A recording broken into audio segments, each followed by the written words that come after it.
എല്ലാവർക്കും പനിയാണ്. ഞാൻ മാത്രമേ ഉള്ളൂ. ഇടയ്ക്ക് വന്നും പോയി ആൾക്കാരൊക്കെ വരാറുണ്ട്. അപ്പോൾ ഒറ്റക്കാണ്. അപ്പോൾ ഞാൻ വീഡിയോ എടുത്തേക്കാന്ന് കരുതി. ഇന്ന് ഹോസ്പിറ്റലിൽ അഡ്മിറ്റ് ചെയ്തിട്ട് എൻ്റെ 2ാമത്തെ ദിവസം കേട്ടോ. ഇന്ന് എനിക്ക് ഇച്ചിരി ആരോഗ്യമൊക്കെ വന്നിട്ടുണ്ട്. അപ്പോൾ ഞാൻ വിചാരിച്ചു വീഡിയോ എടുക്കാതെ എത്ര ദിവസമായി നമ്മളിങ്ങനെ പോകുന്നത്. ഞാൻ ഇന്ന് ഹോസ്പിറ്റൽ വാട്ടായി ഈറ്റിൻ്റെ ഡേ ഇടാമെന്ന് വിചാരിച്ചിട്ടോ. അപ്പോൾ 2ാമത്തെ ദിവസം തൊട്ടാണ് എൻ്റെ ഉള്ളത്. നാളെ ഡിസ്ചാർജ് ചെയ്തില്ലെങ്കിൽ നാളത്തെ കൂടി ഇടാം. അപ്പോൾ എൻ്റെ വാട്ടായി ഈറ്റിൻ്റെ ഡേ ആണ്. ഞാൻ എന്തൊക്കെ ഒരു ദിവസം കഴിച്ചെന്ന് ഞാൻ കാണിച്ചു തരാം കേട്ടോ.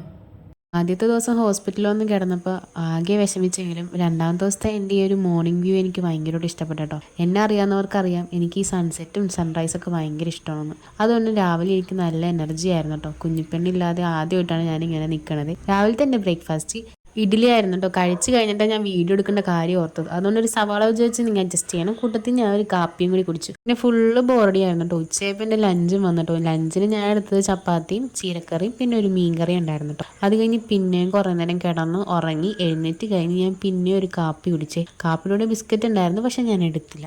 രാത്രിത്തെ ഡിന്നർ എനിക്ക് സ്പെഷ്യലായിരുന്നു കേട്ടോ. ഞാൻ അമ്മനോട് പറഞ്ഞ് സ്പെഷ്യലായിട്ട് മുളക് ചമ്മന്തിയും മുട്ട വറുത്തതും ചപ്പാത്തി ഉണ്ടാക്കിച്ചതാണ്. എനിക്ക് ഭയങ്കര ഇഷ്ടമാണ്. സത്യം പറഞ്ഞാൽ 3-4 ദിവസമായിട്ട് വായിക്ക് രുചി ഉണ്ടായില്ല കേട്ടോ. ചമ്മന്തി കൂട്ടി കഴിച്ചപ്പോഴാണ് ഞാൻ ആദ്യമായിട്ട് ഫുഡ് കഴിച്ചിട്ട് എനിക്ക് ഇത്രയും ടേസ്റ്റായിട്ട് തോന്നിയത് കേട്ടോ. പനി വന്നിട്ട് അതും കഴിച്ച് രാത്രിത്തെ എൻ്റെ ഡിന്നറും കഴിഞ്ഞപ്പോൾ ഓക്കെ ബൈ.